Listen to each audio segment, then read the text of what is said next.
What gives height and depth of meaning to art is spirituality. Without these universal principles rooted in the sacred, art loses all height and depth. It's my ambition to revive my own traditional arts from my area, which is going to die. Because of new generation, they are thinking there's nothing in these arts. But it's my belief, these are the very beautiful aspect of our life, of our tradition, of our generations, and we should save these things. My background is very much in Christian Western manuscript illumination. The ceramics was new to me when I came here, and I really enjoyed making ceramic tiles, and I've continued with that alongside the illumination. I was interested in getting into the digital media, and I did a lot of prints from the designs I was developing, and then painted into them and developed them that way. And I've been delighted as to the way the school has encouraged that and embraced that. It is a bit controversial because it's a different process. When you work on the computer, it's not as enjoyable. It's not a spiritual practice. It just can't be. There's just such a detachment. Some of the graduating students of the Prince's School of Traditional Arts talking over the excited hubbub of the first night of their degree show. Just a short distance from the City of London and its temples of financial power. You only have to walk through the door into this imaginatively converted former warehouse, look around at the icons, the ceramics, the calligraphy, the frescoes and the miniatures produced by students from many different countries and backgrounds, and listen to what inspires them, and you're transported to other worlds, to other cultures and other ages.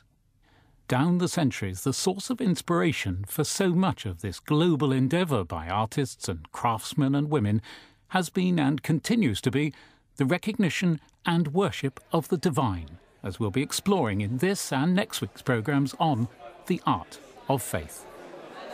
All the different sacred arts of the world are based on sacred geometry. And this is a beautiful meeting grounds where we all come together and realize the unity of all our parts in our existence, really.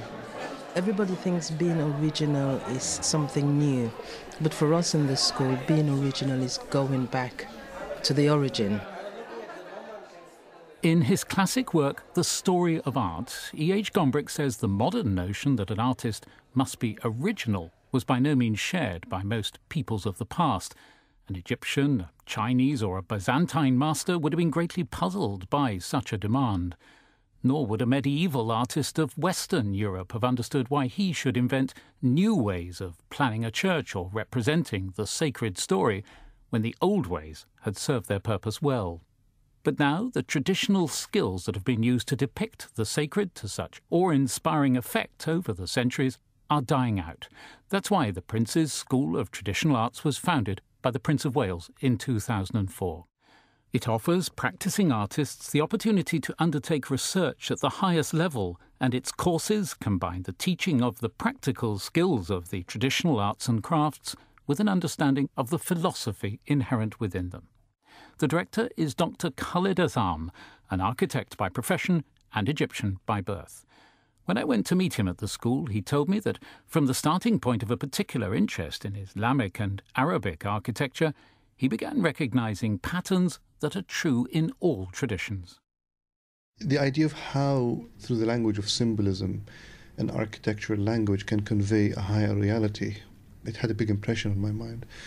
And then I visited a few buildings in this country. I remember the first time I went into a Gothic cathedral, for instance.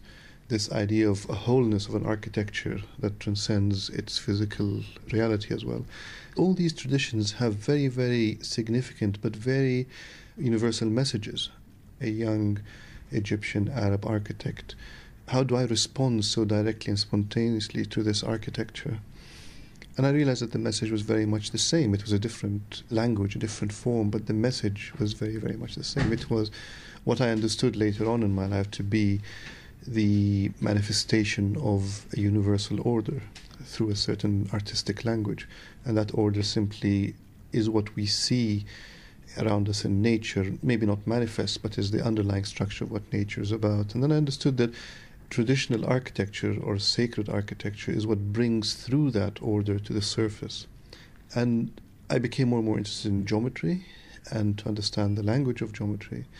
And through that, I became more interested in traditional arts, and I carried on my architectural practice at the same time. So given that background then, how would you define this school's purpose, its mission? The school has several purposes.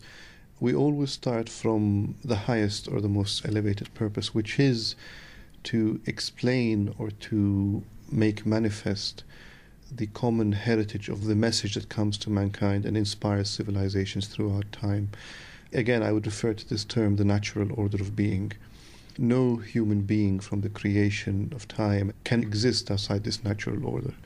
Whether we have faith in that this has been a divine creation or whether it's simply a series of chaotic events that have brought us to where we are today, we can all acknowledge that there is an order. The sun sets and rises, flowers blossom, there's 4 seasons, there are certain very fundamental truths that we cannot escape. And it is how this understanding of the natural order and how we as human beings relate and fit to this natural order and how we respond to it through our art and architecture is, I think, the main purpose of the school. And in a sense, we believe in tradition, but we have also set our own tradition. How much of what you do and what you try to encourage is about conservation, preservation of things that you fear are being destroyed, and how much is it about renewal and indeed about innovation? Our understanding of tradition is tradition as being continual renewal. It is like a river that flows. Everything is always new, and there's always a constant inflow in it. This idea of preservation and of heritage, there are many more people that are much better at us at preserving archaeological sites or buildings. We don't get involved in that. And we respect very much what they do. We take the understanding is that the real preservation of a heritage is through introducing a young generation who understand their cultural heritage, find their place within it, and improvise and move ahead with what they're saying. And you find that these younger people who take the tube in the morning, who have iPods, who surf the net all night and do whatever they do, when they come into the context of this traditional language, they have a vibrancy and they have that step forward or that step towards making it contemporary and relevant, and yet still timeless.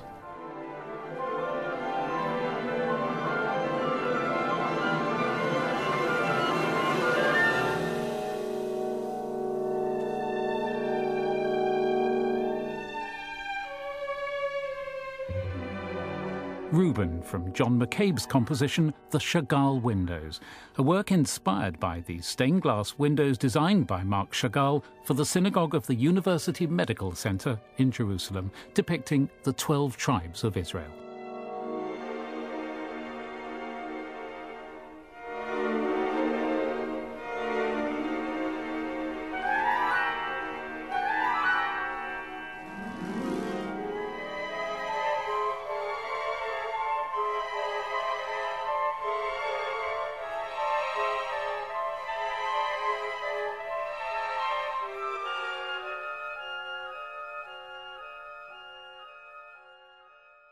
At the Prince's School, you can rediscover the kind of relationship between the artist and the sacred that's portrayed with particular eloquence in the book Islam from Within, Anthology of a Religion by Kenneth Cragg and Martin Spate. Take this description of the arabesque style of Islamic art.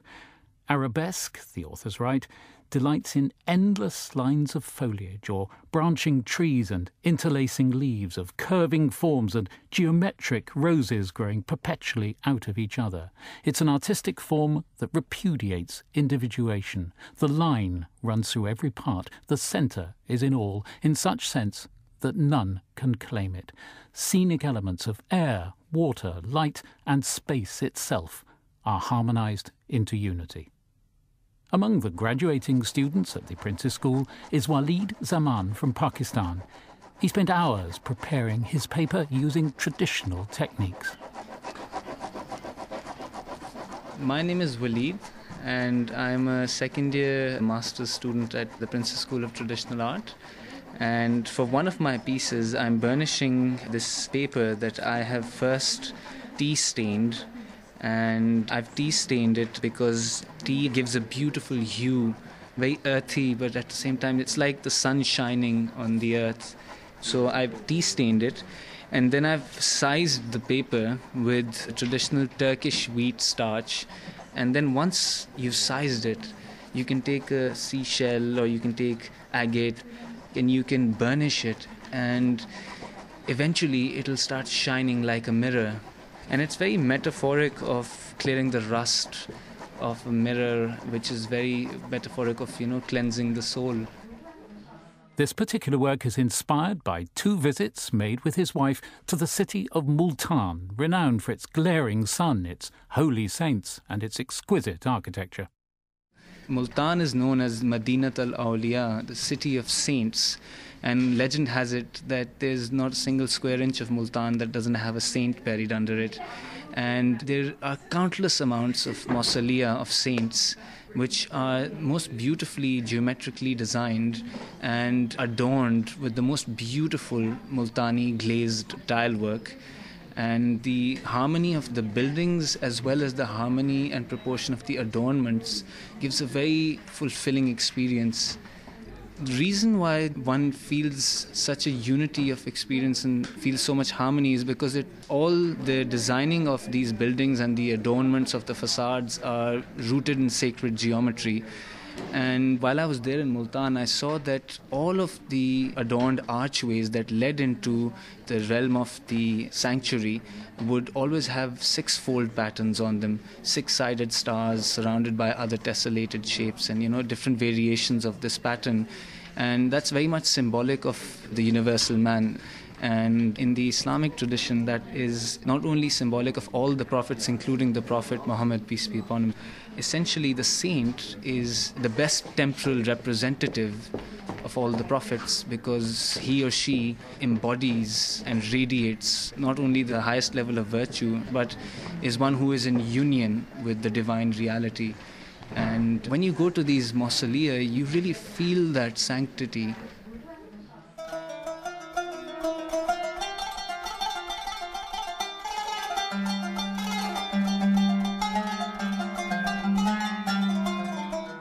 The Grand Umayyad Mosque in Damascus is one of the largest and oldest in the Islamic world, and, like the Mausolea of Multan, is of great architectural renown.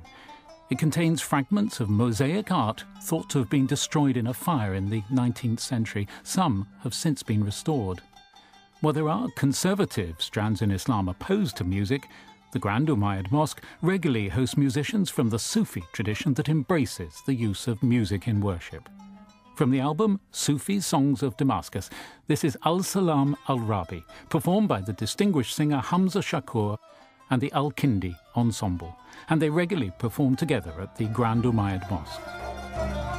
همتك الفعال ويدك الهطال وأنت للرسالة أمينها القوي يا أيها النبي أنت إمام الحاضر سلطانها الغيبي الصلاة على المظلل بالغمام خير خلق الله شرف أرض رهاما. There's a wonderfully lyrical description of traditional and devotional Islamic craftsmanship in Nadim Aslam's The Wasted Vigil. It's the story of a house in Afghanistan built by a traditional Muslim artist and later bought by an Englishman and his Afghan wife. The house was built by an old master calligrapher and painter in the last years of the 19th century. He belonged to what was almost the final generation of Muslim artists to be trained in the style of the incomparable Bijad. When the 6-roomed building was complete, the master, who had painted images on the walls of each room, brought to it the woman he wished to make his companion for life. Beginning on the ground floor, each of the first 5 rooms was dedicated to one of the 5 senses, and as the courtship slowly progressed over the following weeks, the couple went from one